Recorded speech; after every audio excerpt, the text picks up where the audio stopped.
Hey everybody, I want to welcome you to another episode of Planted by Ear. I am your host, Rodrick Fox, and we're going to have a great time today. I want you to take this opportunity right now. I want you to subscribe if you have not. I want you to share. I want you to like. I even want you to comment because this is going to be a great episode. On today's episode, I have a great friend of mine. He's an amazing artist. I've had the privilege of working with him on a song that we're going to share later. And I want you all to put your hands together and welcome Mr. Terrence Roberts. How you doing, man? Man, wonderful. How are you? I'm so glad you're here. This is going to be great because I think you are, well, I ain't going to say I think, I know you're one of the brilliant minds that I just want to kind of tap into and see what we can pull out of there. So one of the first questions I always ask all my guests is, who is Terrence Roberts? If no one has ever met you, heard of you, how would you describe yourself? Well, man, that's a tough question. You should have warned me before I got out of this. Who am I? I'm just a guy that feels drawn to bring community together. Yeah. And so I do it through storytelling, and I do it by the way I live my life. Listen, I don't even know if you're looking over here, but I want you to define what storytelling is. That's what I actually had wrote down. So you say you bring community together through storytelling. How would you define that? Because I believe spoken art, stories, poems, anything like that is one of the ways that our history has been passed down, all those things. So, and to me, in my personal opinion, it doesn't get the credit or the light or the avenues that it deserves. So define that for me. So in the broad sense, I think all of us are storytellers, right? Okay. And many artists would consider themselves storytellers. Right. So visual artists will call themselves storytellers. Songwriters would say, I'm a storyteller. Singers would say, I'm a storyteller. Filmmakers would say, I'm a storyteller. Definitely. And so I am a storyteller in the most rudimentary, the most basic, the most original sense of oral interpretation and sharing stories. I share stories through a tradition that some might even say you could bring in mystical concepts, but I believe stories are the way that humans are meant to learn and understand. Right. So I find stories, I hear stories, I write stories that I want something to happen when it's all said and done. Right. Not only do I want you to be entertained, but I want to plant a seed inside of your brain that is nourished through life. And then you come back to my stories and think about them, or you share. Somebody has a problem. It says, man, I heard this guy tell me this story. Yeah. And so those are the things. But storytelling is just the art of communication. I use folk tales primarily. Okay. Do tell historical tales and things like that, but folk tales are my passion. I, as a artist, musician myself, it is very important for me I want people to understand kind of what I'm doing or what I'm saying, or at least hear the intent or hear the direction I'm trying to go. Is that important for you for them to understand what you're saying, or do you like for them to kind of draw their own conclusion? I know the song that we did together, I heard, some of the people feedback was, different people heard different things. Is that important to you, or do you have an intent you want them to have from whatever story that is? So yes. Yes. No, really. I want people to, first of all, not just hear a story, but they see it being played out in their minds. Okay. The message of the story, I think that there are obvious themes. Every story has a theme. Right. But there are also sub-themes, and there are things that other people may pick up that someone else didn't see. Right. And it's based upon attention. Right. I was just sharing, I guess even just recently, an old video about selective attention. And it's the idea you tell these people to watch a ball, and so they're watching the ball, and two teams are throwing balls around, but they're only supposed to pay attention to the team wearing the white shirts. And so there's a a gorilla that actually walks into the frame and beats his chest and walks away, a guy in the gorilla suit. So at the end, it's okay, how many times will the ball passed? And they're like, oh, it was 15. Everybody gets it, right? And he said, but did you see the gorilla? Right. And half the people, gorilla, no, I didn't see a gorilla. There wasn't a gorilla. And then they rewind it, and sure enough, there's this gorilla. And so I think if I can tell a story that you get the obvious meaning, but somewhere and somehow there's another meaning that is drawn to you, or is one that I've kind of just slid in there, hoping that you'll pick it up in the future, then I think that's a beautiful thing. It is, because what you just said, and like you said initially, we're all storytellers. I was talking to a guy who was doing some music work for me, and we was talking about the structure of a song, like the elements, the instruments. And he said, generally your ear hears one thing, and that's kind of what you want to put your focus on. So for instance, if the guitar is kind of leading the song, you want to put a lot of emphasis on that. That doesn't mean you don't have other underlining elements that some people will hear that. Like they hear, I hear how the strings complement the guitar. But generally, everybody hears the guitar, so that's selective. Look, we're gonna jump around in here today, because you kind of give some gems already. You also go by the storyteller, StoryWeaver. StoryWeaver. Thank you, StoryWeaver. I have that written down. My fault. What does that mean, or how did that come up?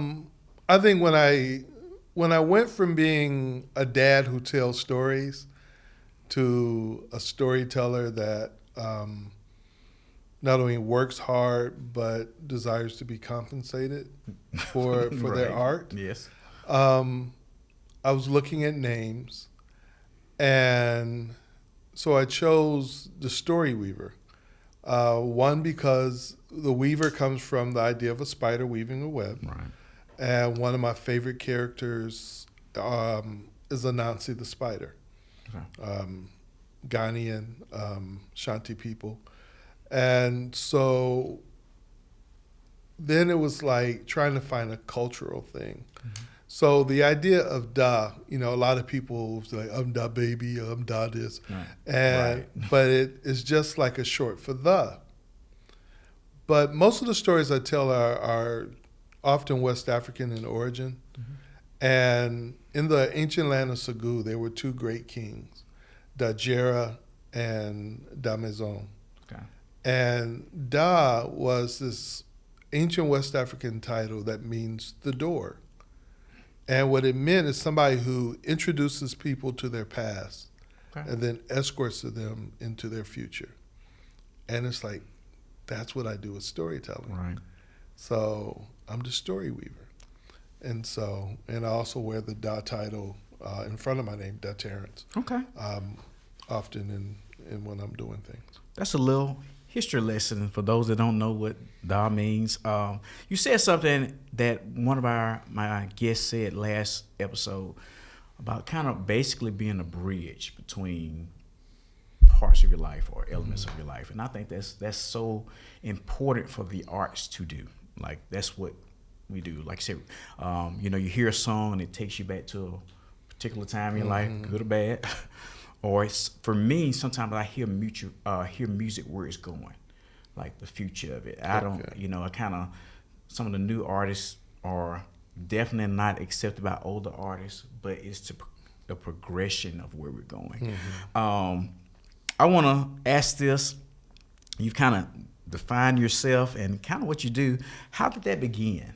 Where did that start? Like, have you always told stories, or is it something that you realized at a certain point in your life you were really good at or you enjoy it? How did that start? Yeah, it's one of those things, man. So in a sense, I've always been a storyteller, but I didn't know it. Right.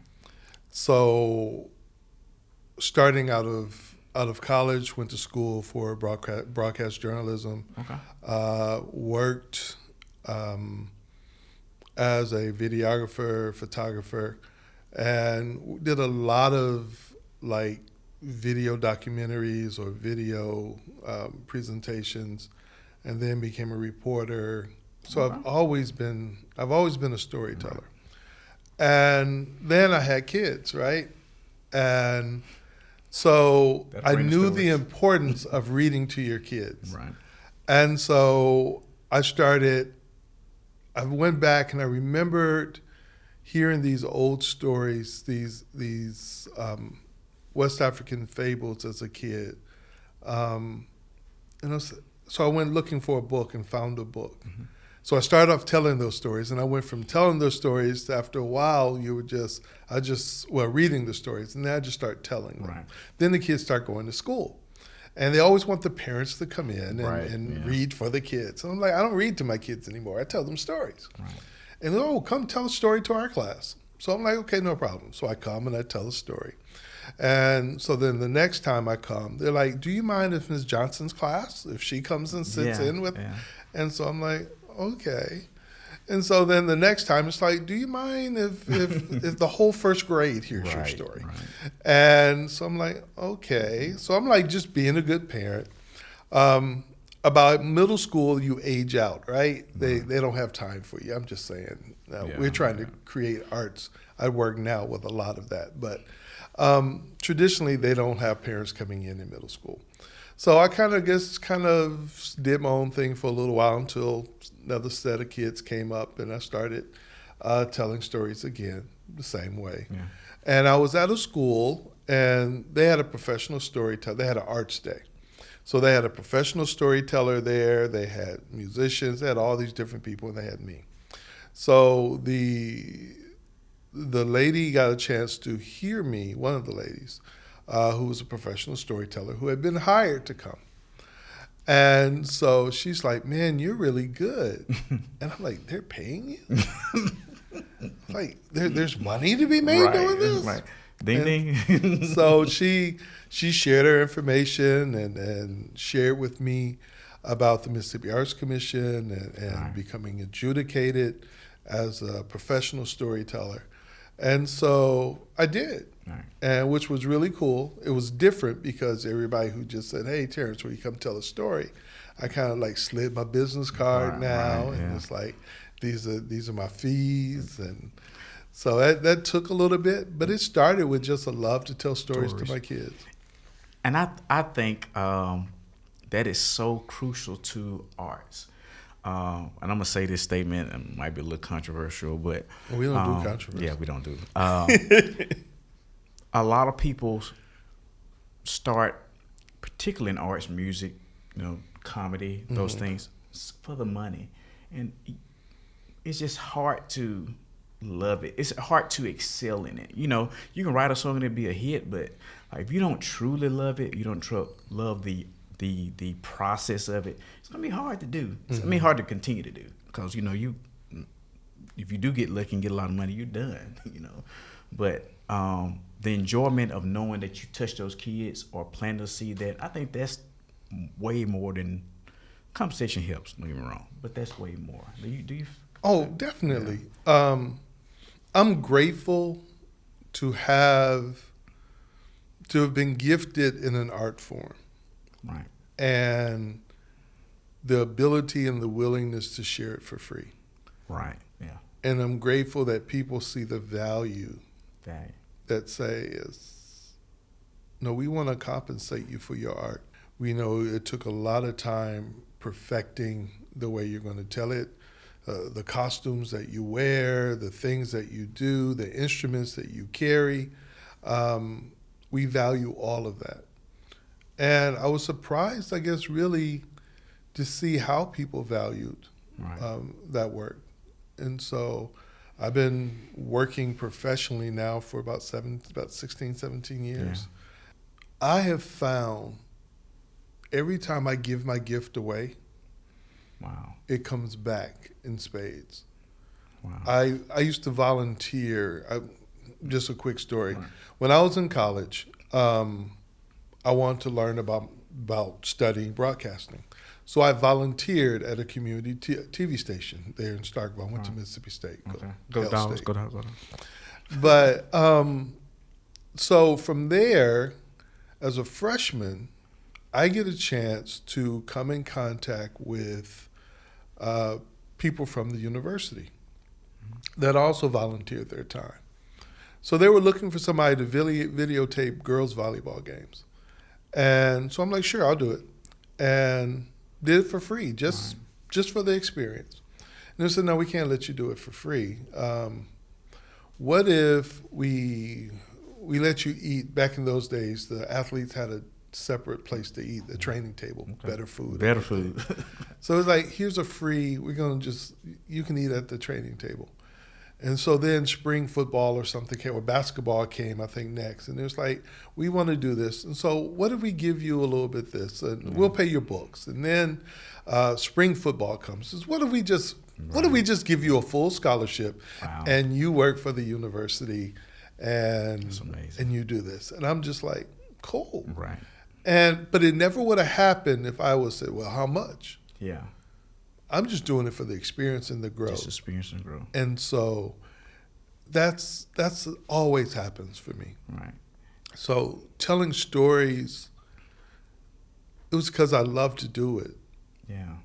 And then people said, well, we really love to hear you doing it because we can tell you really love doing it.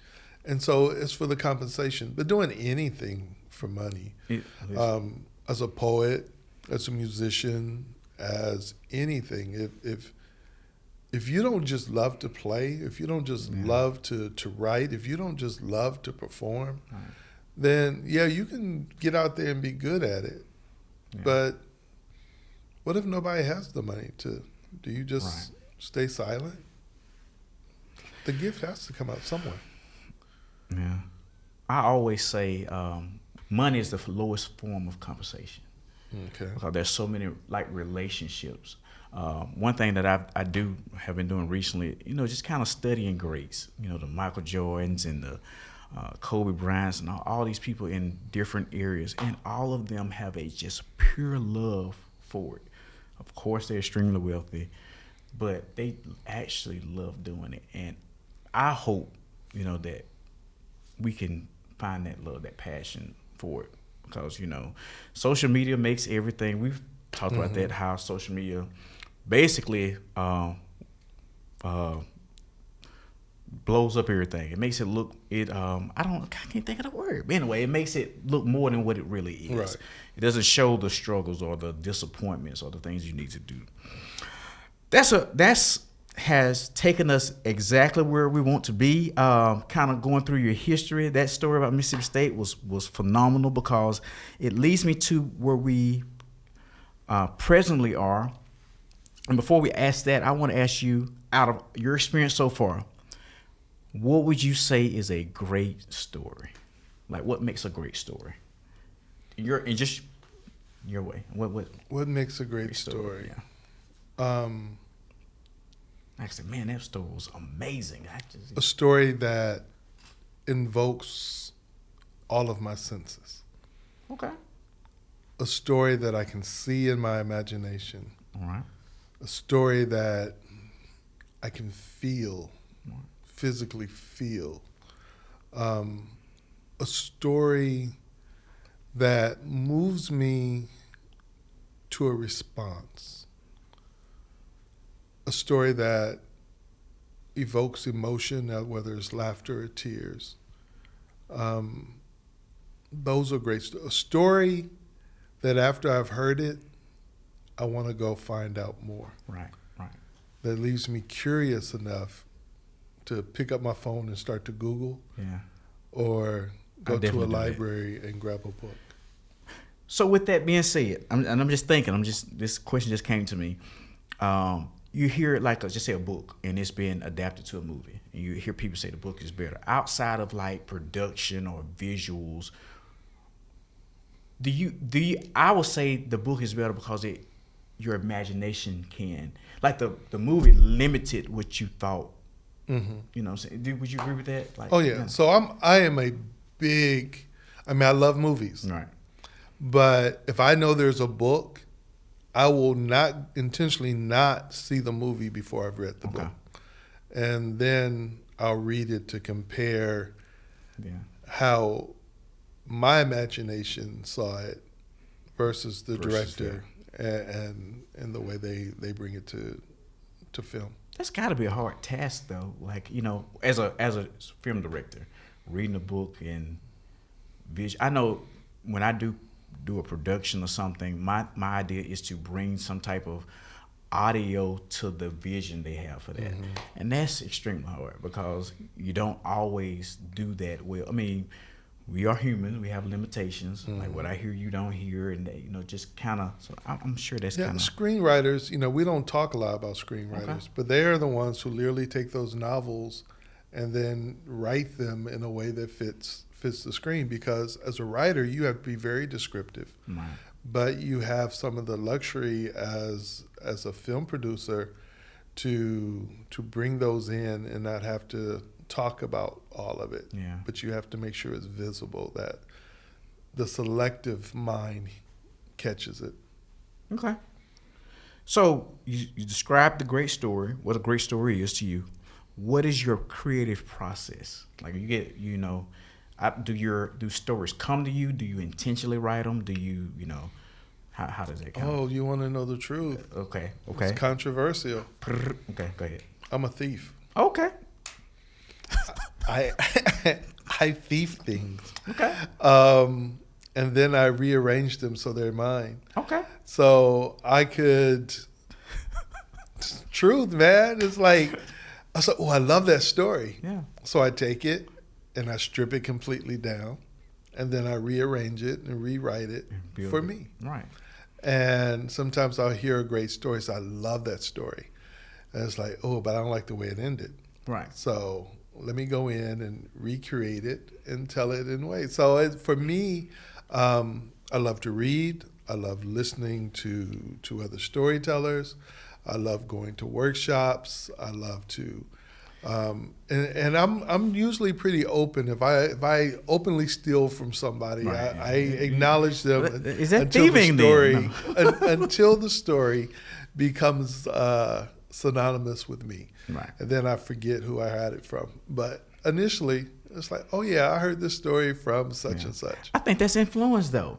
Well, it is, we're all influenced by something. We see court cases, copyrights. One famous was the Robin Thicke versus Marvin Gaye, which everybody was literally surprised when Marvin Gaye's family won. But we're all influenced. Like if you listen to music, like I believe it's possible to have never heard a song and write a similar song to something. That's just.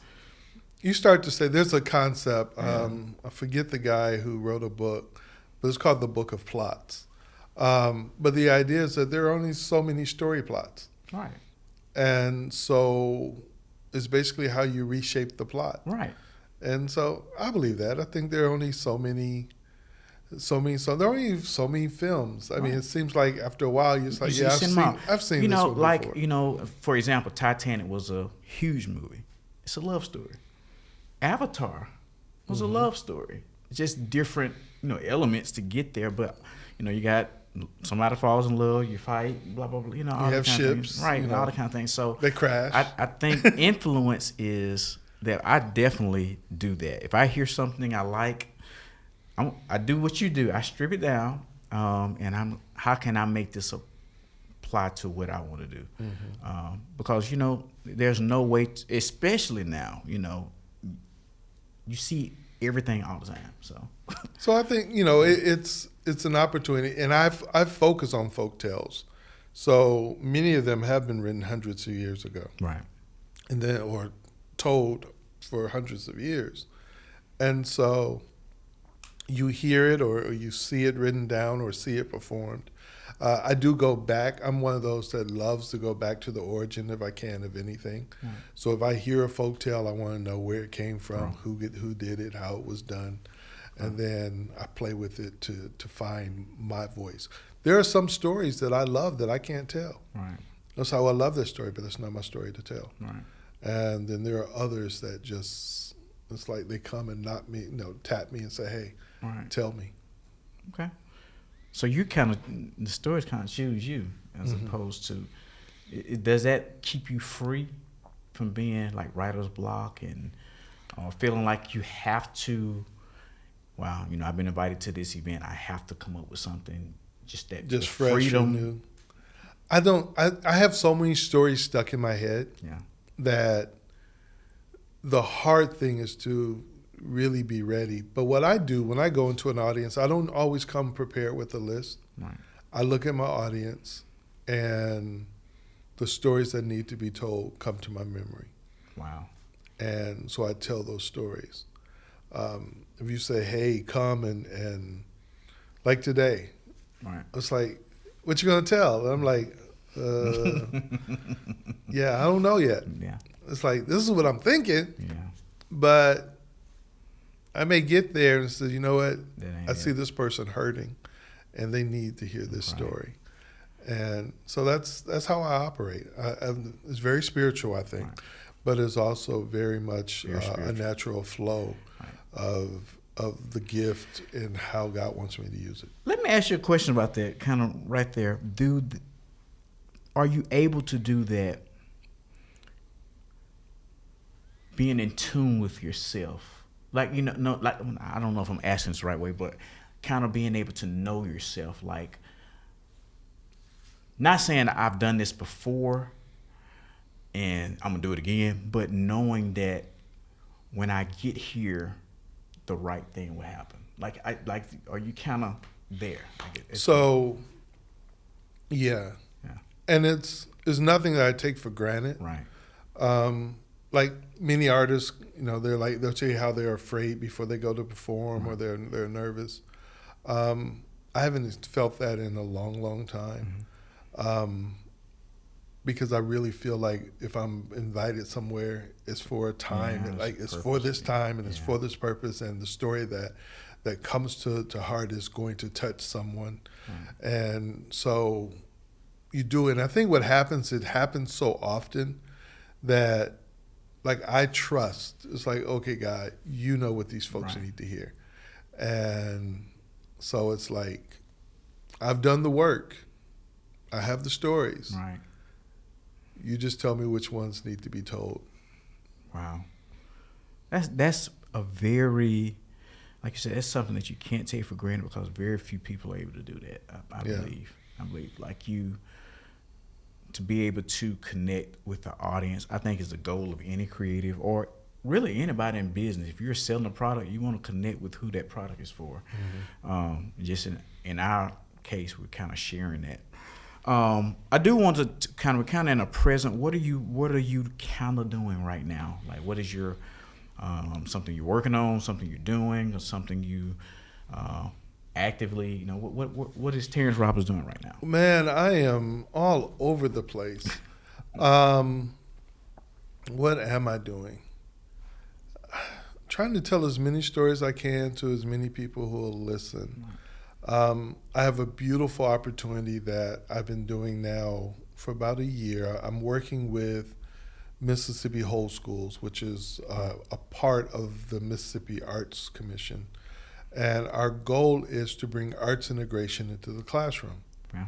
So I'm a field advisor and coordinator. So I work with all the schools in our program, or work with individuals who are overseeing and advising those schools who are part of our whole school team, our whole school network.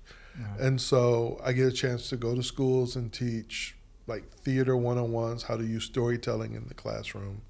I get a chance to participate in things like our Summer Institute, which is coming up in July.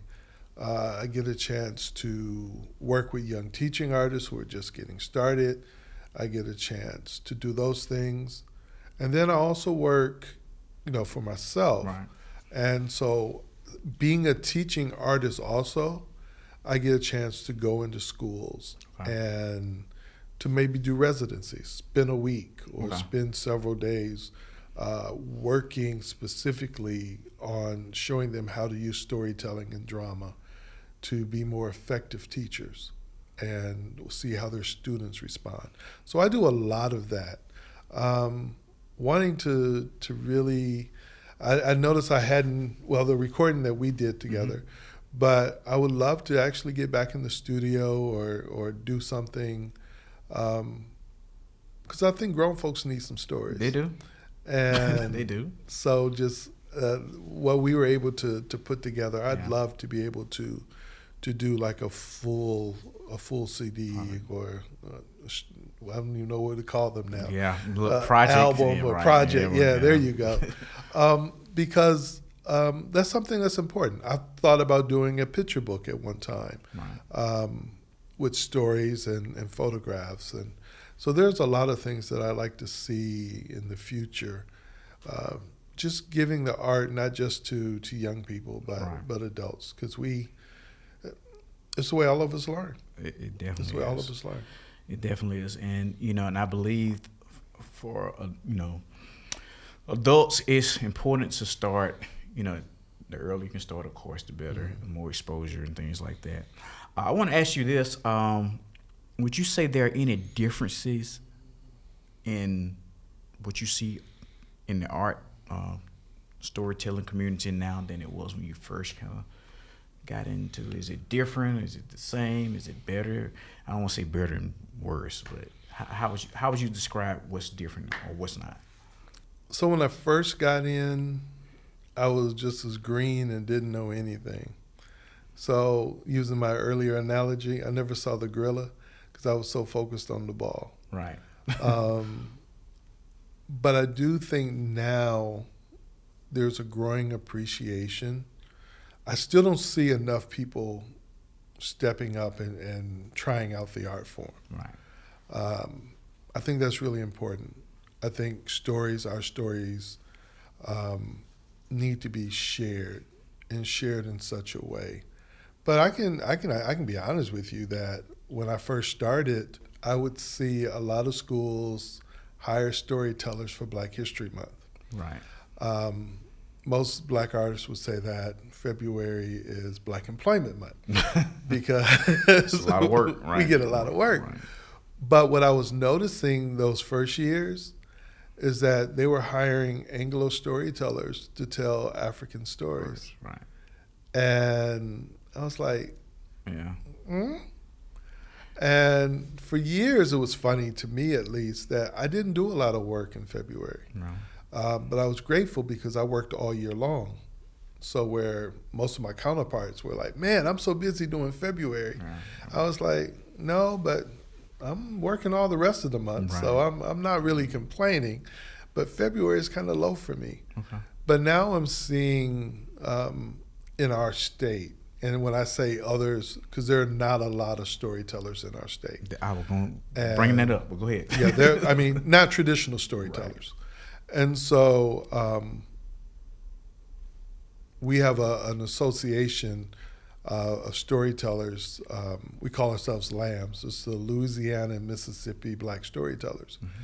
And we get together once a month on Zoom and tell stories to each other. Okay. Wow, and just cool. Kind of sharpen our saws. And if you're working on a new piece, you have people to critique. And so it's it's a great time. Right. And we welcome all storytellers, story listeners. You don't have to be of color. You just have to love stories. Right. But that's a real beautiful thing that I really enjoy doing, and that's thriving. And if it wasn't for that network or that community, sometimes I wonder how much further I would have gone. Right. Because there is literally a national network, a national association of Black storytellers. Oh, wow. And everybody tells stories based upon their culture. And so to have the opportunity to sit under an elder who's been telling stories for 20, 30 years,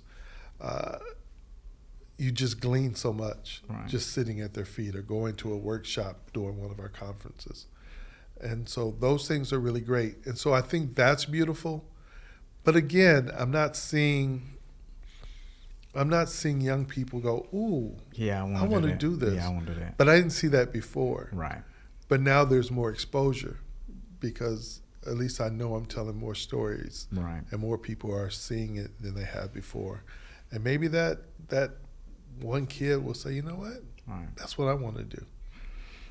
I have the pleasure of working in high school, And one of the things since I've been there is my passion is the exposure they have to it, or what options they have. Because I did just a little survey with them and say, hey,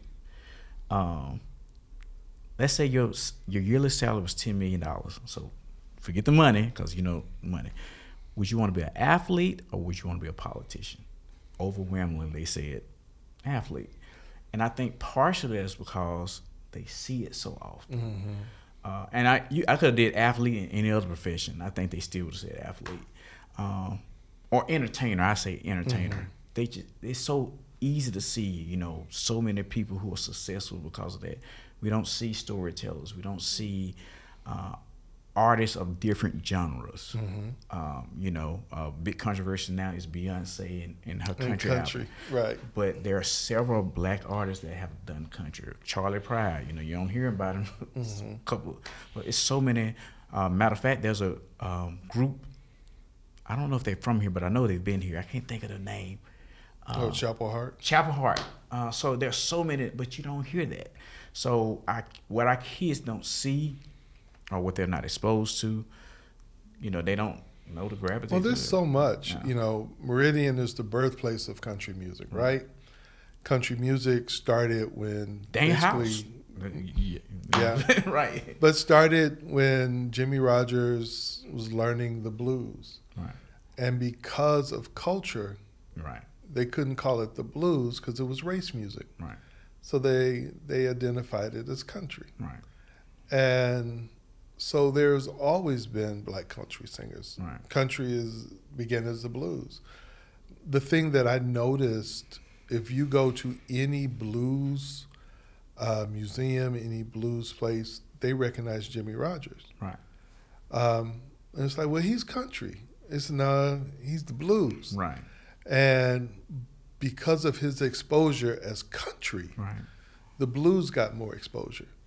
So there are great blues artists who learned from Jimmy Rogers, who learned from some of the black guys on the railroad, right, and now it's all entwined. It is. But because we're still wanting to separate everything, we make the differences. Right. There, yeah. And it's like music is music. Good music is good music. And good stories are good stories. stories. Good art is good art. Right. I mean, that's what it is. So we have to be willing to look beyond and say, you know what? Go back and learn. Right. Go back to the origins. Right. And embrace and acknowledge, and then do your thing. Then put your piece in there. Right. I kind of want to come out of this present segment, but something I say to my friends all the time. I just think, though, it's the responsibility of those that know to make sure that stays there. Mm-hmm. Like, if you know that, like if you have opportunity to teach others, or I hate to say be gatekeepers, but definitely, keep the integrity of that, because sometimes we wait till it's too late to complain about it. I'll be like, what did you do? So it's just, I think that's a very present thing to do for us to make sure arts are still prevalent in our lives. Okay, I want to ambassadors.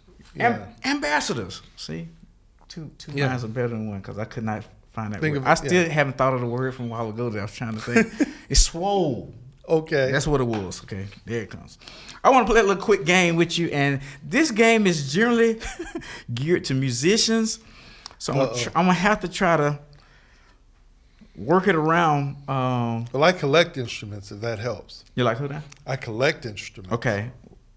Okay, let's go. What kind of instruments do you have? Can you just say that and keep going? Oh, man. Let's see. I have a djembe. Okay. West African drum. I have a tama. You don't have it on you, do you? No, I didn't bring them. I have a tama, which is also it is the smallest of the talking drums. Okay. This particular drum comes from Mali. Okay. And so I have one of those. I have a bala. Bala is like a wooden xylophone. I got you. Okay. And it is the very first instrument that the professional jolly or griot used. Yeah. I have, what else do I have? I have my kalimbas and burros, have those. I have kashekas with our handheld percussion instruments. I have a kora, which is a West African harp with 21 strings. Okay. That's played with the thumb and first finger that has this huge gourd as a resonator. Okay. And it's tuned by raising the strings up and down. Mm-hmm. It's a beautiful instrument. What else do I have? And I have a couple other things, but those are my major instruments. Okay. So I want a goni. A goni is a West African. It's a lute. It's like almost like a guitar.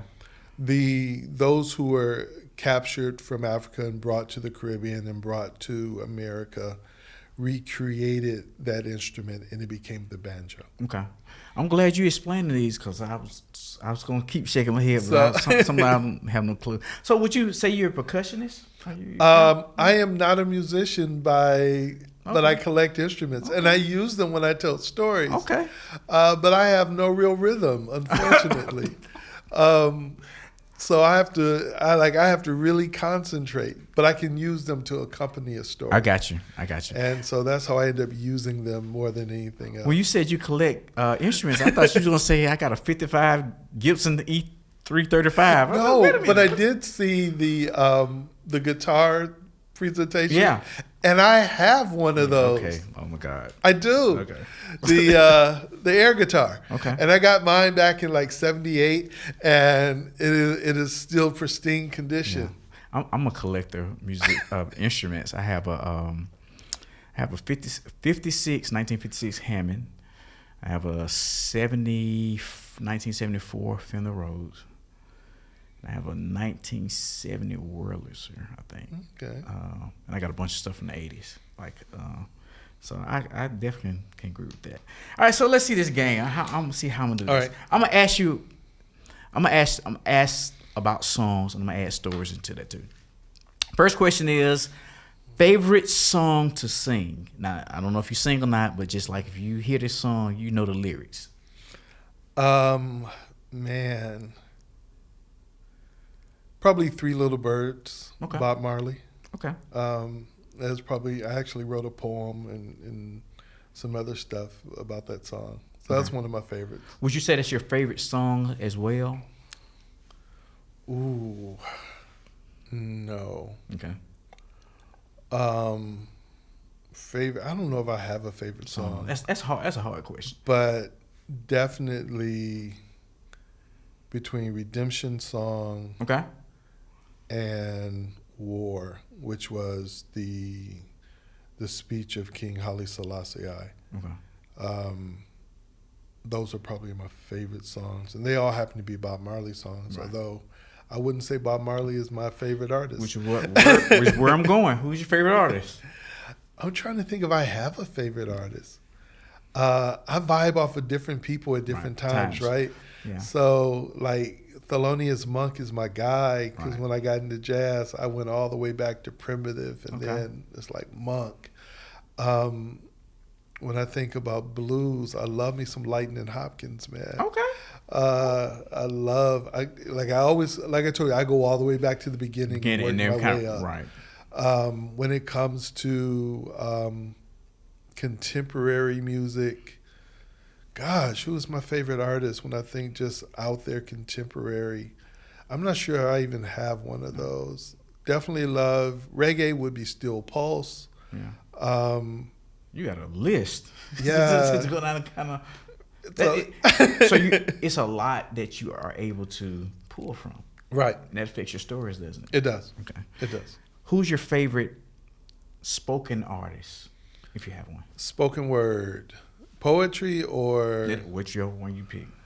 Last Poets. And it's like, I shouldn't say that, right? Yeah. Because it's like, just because the language sometimes within their poetry. But the Last Poets brought me into understanding and desiring spoken word. Gil Scott-Heron is another. Yeah. I can tell I'm an old man. Yeah. Well, I got a couple of his records. So Gil Scott, those are awesome spoken word performers. Both of them, even today, I think remain timeless. Right. And so I appreciate their work. Who would you want to collaborate with if you could? It could be anybody. It can be dead or alive. Who would you want to collaborate with? In what sense? Just whatever. Like you want to tell a story. You want to play bongos. Whatever you want to do. Whatever. Who would you thought I'm gonna be able to put it this way? You're gonna be able to do the project, and you can call in anybody you want to do. Storyteller wise, Jackie Torrance, Okay. who is gone. Great storyteller. Thelonious Monk, and doing a jazz piece with Carmen McRae singing the lyrics. That A dream team. yeah, that would be wow. Would be storytelling jazz and vocal jazz, and all of it blended into. I would love to hear it myself. Yeah, that would be it. If you did not do spoken word storytelling, what would you do? If that was not a part of your life, what would you think you'd be doing? What I'm already doing, and that's storytelling, but within the church, only within the church. Okay. That is my ultimate calling, Right. and sometimes I downplay it, but that's my ultimate calling. Mm. So, and I'm grateful that God called me to be a storyteller and quit trying to be his preacher. I was going to ask you that. Why did you choose storytelling instead of preaching? That's what I was going to ask you. And I didn't. Trained as and through seminary and all those things to preach traditional expository type sermons. Wow. Would use a narrative sermon when I traveled, and finally, literally in one of those rare moments where God audibly speaks when he stops you and he says, listen, he called me into storytelling. And I didn't know much about the biblical concept, which was funny in a sense because Jesus, the Bible says he never spoke without sharing a story. Right. The Bible itself is more than 70% narrative. Right. It is designed and it was shared to written down through story. And so it was like when it all clicked and says, because I was like, Mr. Storyteller Man and Mr. Preacher. Right. And it was like, this is you. Yeah. Just tell the story, tell God's story. And that's how I created you and shaped you. And people will hear. And it's been cool because people say, you know what? I've heard that passage of scripture so many times, but this is the first time I could see it. Right. And walk I think that's important too. Yeah. Sometimes the dials and the wording will throw. Yeah. And I enjoy good preaching now. Right. I've sat on some great pastors but I couldn't hoop. That wasn't my gift, man. And so I was like, oh, I can't hoop. And then you hear some great storytelling pastors, right? Right. But it's always part of the hoop. It's part of the close. Right. It's part of the celebration. Yeah. And it's like, but I can't hoop. Yeah. And so it's like, well, just tell the story. They'll listen. And so, yeah. And so it works for me. That works. And the key is it's easier to translate. I can teach you to tell a story as a layperson. Right. And it's a lot harder to teach you how to preach it, how to bring it. Your biggest accomplishment, I'm going to go with that one. Biggest accomplishment. I've been married 26 years come July. Okay. That's a big accomplishment. That's a big accomplishment. That's huge. I haven't liked myself 26 years in a row. But yeah, I think that's probably it. So is there anything else? Being a dad and being a granddad now and looking at my kids and being proud of them, especially looking at my grandkids and being proud of them because that's the legacy. I hadn't got a storyteller yet. Yeah, I'm gonna ask you. But I'm still prayerful. Okay. My youngest two, I got hopes. What your most memorable moment? Most memorable moment. There have been many, and it goes back. I mean, I'm so basic, man. I'm sprung. That was my wedding day between my wife. I mean, that's something I won't forget. And, yeah, it was cool. And I still wear the robe that I wore in my wedding because we had a African style wedding, and I still use it for storytelling. Wow.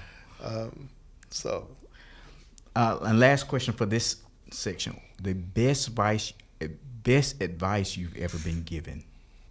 When I first started preaching, and it's a common phrase now, but I hadn't heard it before then. A little lady came up to me and said, people don't care how much you know until they know how much you care. And that's been 26 years ago as well. We hear it a lot more now, but I hadn't heard it. That was the first time I heard it. And I was like, because I like being smart. And it wasn't about being smart.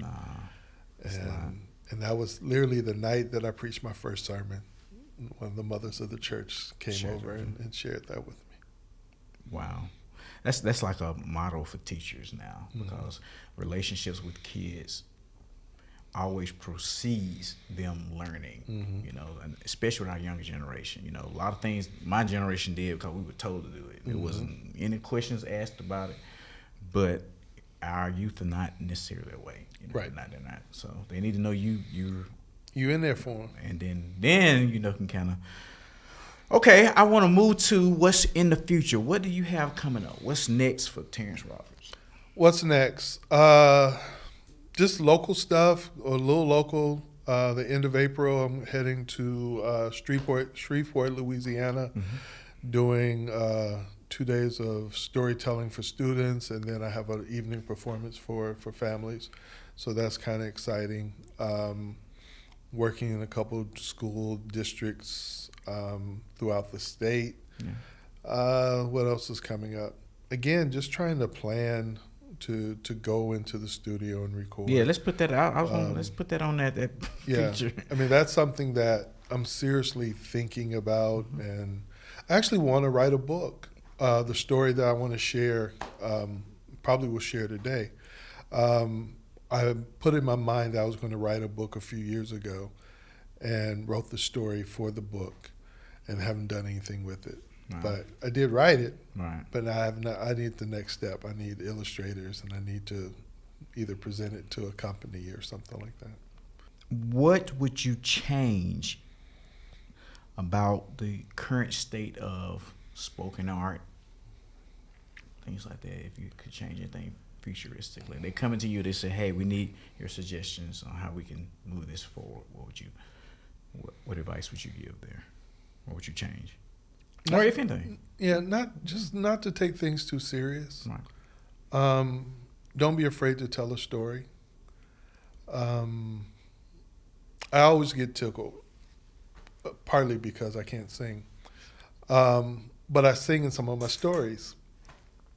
And you don't have to be a great singer to have people appreciate your singing. Right. And so I'm a witness. I was in Natchez and did this performance, and afterwards everybody was coming, "Oh, we just loved your singing." Mm-hmm. And they weren't folks who looked like us. Right. And so my wife had to remind me, it's like, "Baby, you can't sing." Don't get too excited. They enjoyed the fact that you shared these songs, but they don't know how black folks sing. You sing, but you can't sing. Oh, that's hilarious. And it's like, I know, baby, I can't sing, but I've been free you got a fan enough. Club. Yeah, I'm free enough to try it, right? And I think that's the key. I tell kids all the time when it comes to performance. Because I'm naturally an introvert. Yeah. Okay. Listen. But people say, "Well, we don't see that." I said, "Unfortunately, the funny thing is I'm an introvert, but all my gifts are extrovert." Right. So it's like, if we go out somewhere real public, I try to stand in the corner. Right. But the problem is people just come up and gravitate to me, so I'm talking because I'm not rude. Right. But I'd rather just sit back and not speak to anybody, hoodie on, and just enjoy. Right. You said not saying that's my kids for me. They like you, Dad. Stop. You can't. I got another question, but before we get to that, or last question, social media or contacts. How do you contact you? Where do you find you? So the easiest way to contact me probably would be Facebook, Instagram, the StoryWeaver, or Terrence the StoryWeaver Roberts on Facebook. Let's see, what else do I have? Well, I have a little bit of Facebook, Instagram. There's a Twitter account that I'm out there. You're everywhere. Everybody Snapchat. Okay. Oh, no OnlyFans. I don't have an OnlyFans. I don't know if people would pay for storytelling, but they might. I think if you say OnlyFans, they're not gonna think about storytelling. So you probably safe there. Okay. Yeah. But I'm gonna tag all those places in the comments or in the description, so you all follow him. Last question: what advice would you give to a new upcoming artist? They love poetry. They feel they have the ability. What advice would you give them? Whatever you want to be great at, just do it, and do it as often as you can. Yeah. Don't worry about the compensations initially. There are nursing homes. Right. There are drug recovery centers. There are senior living centers that would love for you to come out and share your gift. It gives you an audience, gives you a chance to hone and perfect who you are. Oh, that's important. They're going to be loving and supportive. They generally don't throw tomatoes. But if you're going to be a great storyteller, tell a story. If you're going to be a great singer, sing a song. Right. If you're going to be whatever you want to do, get out there and do it. And the more you open your hands, and I'll tell a story about that, but the more you open your hands to the wind, the more you'll receive in return. Wow. Just do it. That's it. Just do it. Well, you all, this has been a great episode. Episode 3 of Planted by Ear, featuring Mr. Terrence Roberts, the StoryWeaver. All this information is in the description. And we're going to do a performance for you all. So, thank you. Thank you. Yes, sir.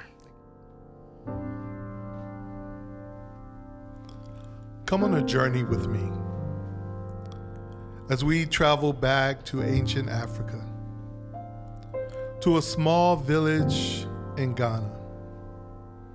There was a woman who lived there, who had 2 sons. Their father had left them long ago.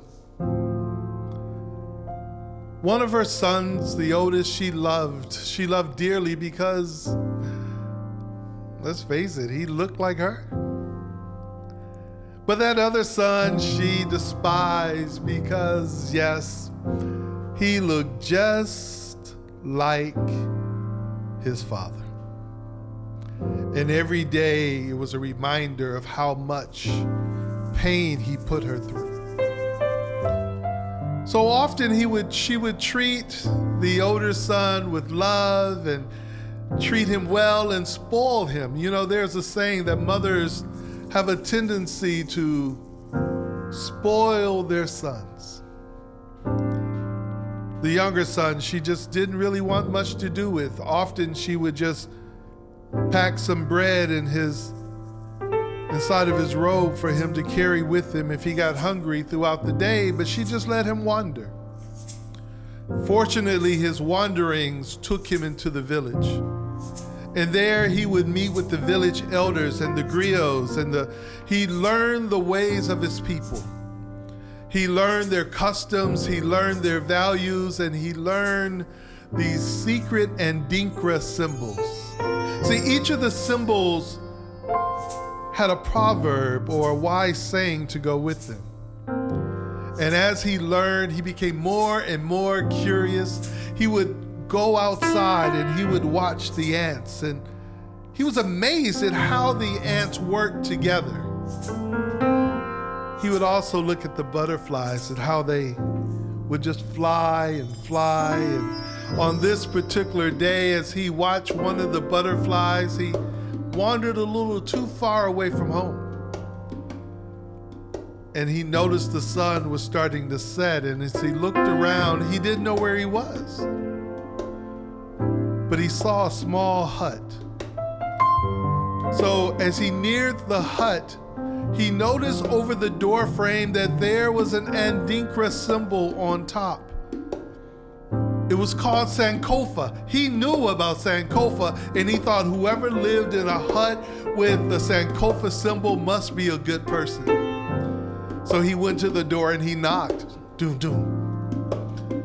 And as he opened the door, the man stood in front of him. He had to be 6'5". His skin was dark as 1,000 midnights. His beard was long and white and pure. As he looked into his eyes, he could have sworn that stars sparkled in his eyes.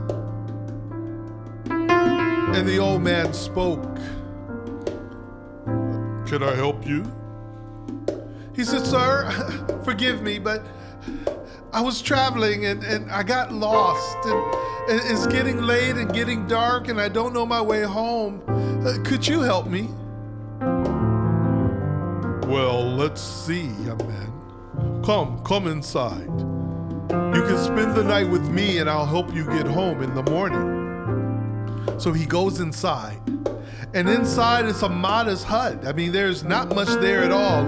A single table with a single chair, a pallet in the corner, and a small little fireplace. And the old man says, "I was just getting ready to fix a meal for the night. I don't have much, but I was gonna boil some water and heat some roots for some soup. You're welcome to join me." And the boy said, "Sure, I'd love to help you. In fact, let me go out and cut some firewood for us." So he goes outside and he cuts the firewood. He comes back in, and because his mother had taught him how to work, he made the fire, and they boiled the water, and they added the roots. And she thought, "Wait, my mother gave me some bread, and we could take it and make a porridge." So he took the bread and put it in, and when it was all nice and ready, the old man says, "I don't have a lot of things to eat out of. I have one bowl and one small cup. But you are my guest, young man. You may take the bowl." "No, sir. You are bigger than I am and older than I am, and you need more nutrients than I do. You should have the bowl, and I'll take the cup." And they sat and they ate. The boy sat on the floor as the man sat in the chair. And after they finished their meal and cleaned up, the old man said, "Son, I only have one pallet. But you're welcome as my guest to take the pallet. I'll sleep on the floor." "No, sir. No, sir. There's no way you should sleep on the floor. You're older, and I know that my back is stronger. I'll sleep on the floor, and you sleep on the pallet." And they slept, and he slept that night dreaming. And when the sunlight woke in him, he looked around the room, and the man was gone. But there by the door was a bag with a note on top. So he goes over to the bag and he grabs the note, and the note read something like this: "My name is Sankofa. I am a messenger of God. And because of your kindness to me, I want to give you two gifts. The first, I want to give you a new name. From now on, your name will be Akoma." And he drew the Adinkra symbol which favors our heart. I name you Akoma because you are generous and kind. On the other side of this letter is a map to guide you home. And the second gift is in the bag below. So he reaches down and he lifts up this bag, and inside it is filled with gold. The boy was so excited that he followed the map until he found his way home, and he ran in and says, Mother, look, I got lost last night, but I was able to find this man who blessed us. Look, this is for you, Mother. And she looked inside and saw the bag of gold, and for the first time ever, she was proud of her son, and he was so happy to have her favor. But the other son was so jealous. He was so envious that he stormed out of the house trying to find this man. He searched all day. And when evening came, he found himself in the area he had never been. But he noticed a small light. And as he walked, he saw the hut. And he saw the Ndinkra symbol over the door. So he knocked on the door. And when he opened the door, the man named Sankofa was standing before him. Yes, my son, how can I help you?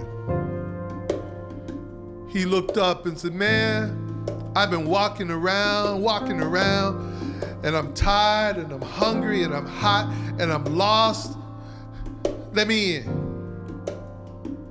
And without even waiting for a response, he just walked right through the door. And he looked at the old man and says, man, I'm hungry. You got something to eat? And the old man looked and says, I don't have much. I was getting ready to heat some water and to boil some roots to drink as a soup. Nah, that sounds all right with me. I'll wait. And he went and sat in the old man's chair. And the old man went out and chopped down some firewood and brought it inside and heated the water and put in the roots. And when the soup was ready, he says, I only have a small cup and a bowl, but you're my guest. You may have the bowl. And he says, yeah, that sounds about right. And so he took the bowl with the majority and left the man with the cup. And he sat at his table and he remembered the bread. So he took the bread out and he crumpled it all up inside of his soup so he would have a good stew. While leaving the old man sitting on the floor sipping on a cup. When it came down for bed, the old man tried to explain to him that he only had a small pallet for himself, but he was welcome. And the boy says, yes, exactly, I'll take the pallet. And you can sleep on the floor. I mean, I've done it before. So as he laid down in the bed, this small little pallet, he slept. His dreams were dark. And when he woke up in the morning, the sun shining into his eyes, he looked around the room and he was looking for the old man. Where's the old man? And then he saw by the door a letter and a bag. Ah, my gold. That's what I'm talking about. I'm excited about my gold. But he goes and he opens up the letter, and the letter says this: my name is Sankofa. I am a messenger of God. And because of the way you treated me last night, I give you 2 new gifts. The first, I give you a new name. And inside was a picture of a flower with yellow in the middle. It was called Fufu. And it meant jealousy and envy. It says, I call you Fofo because inside of your heart there is jealousy and there is envy. On the back, there's a map for you to get home. But I also have a gift for you. Well, he could care less about the other stuff, the name. So he opens up the bag, and inside of the bag was a real live Sankofa bird. Now, a Sankofa bird is unique because its head is facing backwards, but its feet face forward. And as he looked at this bird, the bird reached up and grabbed him by the nose and turned his head 180 degrees to the rear, where his feet were facing forward and his neck and head was facing backwards, and he looked like a real live Sankofa bird as a human. And he was stuck. He managed to take the map and find his way home. And when he went into his house, his mother was appalled, and she says, "Oh no, get out. I can't have a son that, oh no, look at you. Leave." And he stood on the outside. But Akoma came over and says, "Brother, I don't know what happened, but do you know that you look just like a Sankofa?" The older brother knew nothing about the symbols and understanding. He says, "What is a Sankofa?" He says, "Sankofa is a symbol. It means go back and get it. Go back and get it." It's a teaching that if you lack wisdom, go back and get it. If you lack understanding, go back and get it. If you are missing anything of value, go back and get it. He says, "Brother, let me teach you the ways of our people. I've listened to the village elders and I've studied under the griots and jollies of our community. Let me teach you." And every day he taught him about his people. He taught him about the kindness that we are to share towards the elders. He taught us how to treat people with respect. Every day this young man learned, his head began to slowly turn. And after many months of learning the ways of his people, sitting with the village elders and learning their wisdom, finally his head was turned right back on straight. I tell you this story because we live in a time and we live in a place where many of our young people have their heads on backwards. Maybe we should make a point to take the time to teach of our culture, to teach of our history, to teach them to love and respect one another. And that which they don't have, they can go back and get it. And maybe, just maybe, our young people's heads will once again be put on straight. I challenge you to tell this story to someone you love. And that is my story.